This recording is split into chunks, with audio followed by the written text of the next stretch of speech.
In the previous episodes, you have seen me raise a new batch of lettuce seeds indoors in cups. This was mid-June, and I was testing if I could grow them without the assistance of additional artificial lights. I soon reinforced my previous belief that growing indoors without artificial lights can be a ticket to failure, as the seedlings grew thin and spindly, stretching out towards the windows. I then decided to put them outside to harden off, and about a week later, I was planting them directly on the ground. They were not a picture-perfect bunch of lettuce, but I was confident that this variety, the green lettuce bowl type, would overcome the initial hardship and would perform well as summer set in. It is a heat-tolerant variety, and I was confident that the soil I was planting them in was nourishing and would cause them to prosper. My hope was that they would act like my first batch of lettuce, also planted as clumps of many seedlings, providing convenient tufts of salads to be harvested, cut and come again style. One key thing that I did as soon as I prepared the soil here was to cover it with grass clippings. Rather thick, not too thick, layer of grass clippings, and they have dried up. And in my experience, I think that dried grass clippings are more efficient than fresh ones in terms of working as mulch, because they won't mat up as much and become a thick layer of anaerobic decomposition. That's not good for the plants, as far as I know. But one thing is that I always try to keep the soil covered whenever it's not in use. It's essential, and I can't repeat this enough. I think it makes a huge difference. And you can see by the fact that there is moisture in the soil as I work on it right now. It's just enough. It's not waterlogged. It's perfect. I mean, I live in Maryland. There's no reason to water things usually, unless we're going through a little bit of a drought. But even then, if you keep things well mulched and it has rained at least once a week, well, you have like a big thunderstorm and your soil is able to absorb that water, usually you're fine, unless you're going into triple digit temperatures in the Fahrenheit, like 100, 102, 103, then you might need to water it at the height of the season. But even then, I try to limit my watering, because ultimately I want systems that are easy to take care of, that I don't have to be every day waking up and having to water things as much. If I am able to let things grow mostly by their own, I'm happy. And that's the case with these lettuces. Up until now, I haven't watered any of my greens and my lettuce. If you live obviously in a drier place like California, Arizona, or anything in the West, or if you're in a Mediterranean climate that's a little bit more arid, or let's say you're in Australia also, in the arid places, or even the northeast of Brazil or Africa, then you might need to irrigate things. But if you mulch, you'll see that you'll have to irrigate much less. That's just a fact of life. You may have noticed how I can't stop talking about mulch. It almost sounds like a magic pill for the garden, a panacea to all your botanical woes. I can't stop talking about it because it completely changed the way I raise crops for the better, and I could never see myself going back to bare earth, as I had it in my first years of gardening. I still don't quite understand why gardeners in the UK tend to favor bare earth. They do have a very wet climate, and mulch may give them issues, but I still don't understand. I just love not having to worry much about watering and fertilizing. Now that I planted it, all I need to do is sow another batch in the same cups. I think they've been working well up until now, and I have to show you over there how the first batch is still producing. I think it's a great method to keep your production of lettuce so that you can enjoy it every day. Growing these tufts of lettuce is just more convenient for daily use than traditional heads. It's just wonderful to see the vigor of the plants.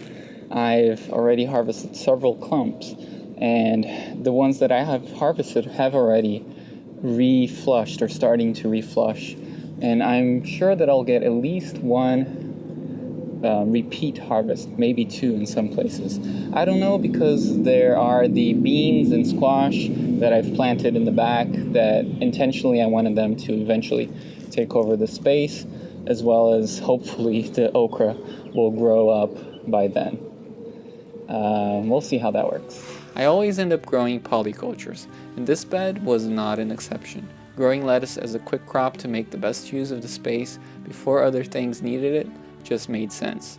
I'll be back right after this commercial.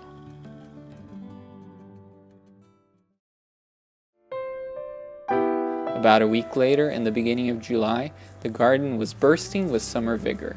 Temperature and humidity were rising daily, a welcome sign for several plants except for lettuces, which prefer cooler days.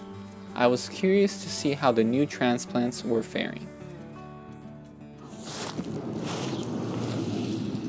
The transplanted lettuce look like they've experienced very little shock. There's only 2 groups here that seem to not have taken the new environment well.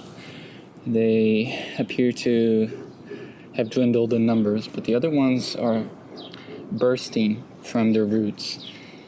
It's been only 5 days since I transplanted them here, so they really wanted to be in this new spot, and I suppose the weather has been influencing their growth, because we're right at the height of the summer solstice, so we've just been past the summer solstice, so it's around 1st, 2nd of July, and everything just wants to grow, and we can see that in this lettuce. I still haven't built the sides for this 3rd bed here. I hope I can get to do that soon. It's a lot of things that I need to do, so I can't quite keep up, especially in the middle of the summer. But I'll need that, because these lettuces are going to be very enticing for groundhogs and other animals, perhaps even rabbits, or who knows, deer. I'll have to do that soon. But meanwhile, I can just enjoy and see how well the system is working. And not just here, but if you take a look around at the other beds, everything is bursting with life. One thing I was concerned initially was the amount of light, since in fact there are 2 structures close to this garden, both my neighbor's house and my house, and they partially shade the garden at different times of the day. I was concerned that I would have enough sunlight, and I had deja vus of my last place where I really had to struggle to keep things growing. But the amount of direct sunlight I get here seems to be more than adequate. They're growing with such vigor that I can't say there's not enough light. Some of the beds are getting probably around 6 to 8 hours of direct sunlight, I would suppose, during the height of the summer. And ideally you want to see higher numbers than that if you really want things to produce. But this seems to be more than enough, especially for leaves, for green things. But even the tomatoes, which are plants that fruit, they are filled with nice large fruit, and they're the heirloom type that usually don't produce as many fruit. So I'll say there is enough sunlight happening here. Perhaps even the bit of afternoon shade is a plus for the leafy greens. All in all, I'm surprised and I'm happy I picked this place. I think the soil is very fertile. In terms of location, it's pretty convenient to the kitchen and to the house. So all in all, it's an awesome spot to pick. You have to take these things into consideration when you're planning your garden. You have to get somewhere that's convenient, that hopefully has good soil, and that most importantly has sun exposure. And if you're in a place that has limited water, if you're in a drier place, which is not my case, you need to think about water source. I don't know, maybe in the future I might want to put a water reservoir for rainwater closer to the downspouts. I don't know if I'll need it. Up until now, I haven't needed to water anything, but we're in a relatively wet year, so there's no reason to be watering, especially if I'm mulching. All in all, it's been a success.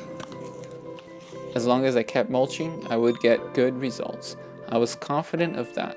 To find out what happened to my second batch of lettuce, don't miss my next episode. See you there.